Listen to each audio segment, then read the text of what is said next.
রে মা, এই 2 কলা গাছে কলা ধরলে তোকে আর ময়লা কলা খেতে হবে না। কিন্তু আমি এগুলো কিনে নিয়ে আসিনি।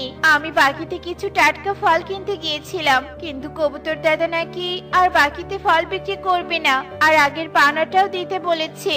তোমার কাছে তো কোনো টাকা নেই মা, এখন তুমি কবুতর আঙ্কেলকে কিভাবে টাকা পরিশোধ করে দিবে বলো তো শুনি? আরে তোমাদের কথা শুনে মনে হচ্ছে তোমরা অনেক গরিব পাখি, আমরা তোমাদেরকে সাহায্য করব। ঠিক বলেছিস বোন, চল আমরা ওদেরকে যত করে কিছু টাকা দেই।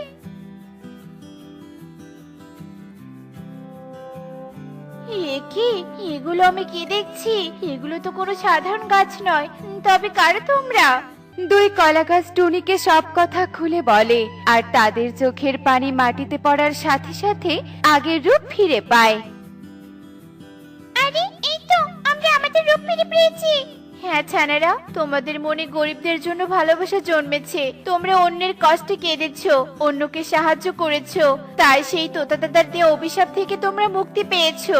ঠিক বলেছো মাসি, আমরা এখন থেকে আর কখনো অহংকার করবো না, কারো মনে কষ্ট দিয়ে কথা বলবো না। এসো টুনি মাসি, তোমরা আমাদের সাথে হাসতে এসো, আমরা তোমাদের আরো সাহায্য করতে চাই। এরপর 2 হাঁসের ছানা টুনিকে সাথে নিয়ে হাঁস রাজ্যে ফিরে আসে, আর নিজেদের ছানাদের দেখে হাঁস রাজা ও হাঁস রানী অনেক খুশি হয়। তোরা কিভাবে কলা গাছ থেকে অভিশাপ মুক্ত হলি রে মা? এরপর হাঁসের ছানা তাদের বাবা মাকে সব কথা খুলে বলে। এই নাও টুনি, এখানে 100 সোনার মোহর আছে, এগুলো দিয়ে তুমি একটা দোকান দাও আর মেয়েকে নিয়ে সুখে দিন কাটাও।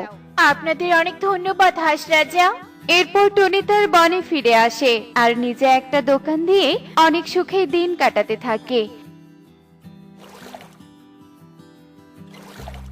দেখলে তো বন্ধুরা, অহংকার করলে তার পতন একদিন আসবে, তাই আমাদের অহংকার করা উচিত নয়।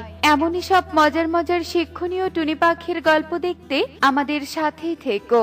আর গল্পটি কেমন হয়েছে তা কমেন্টে জানাতে ভুলো না কিন্তু। Bye bye. ও হাঁসরানী অনেক খুশি হয়। তোরা কিভাবে কলা গাছ থেকে অভিশাপ মুক্ত হলি রে মা?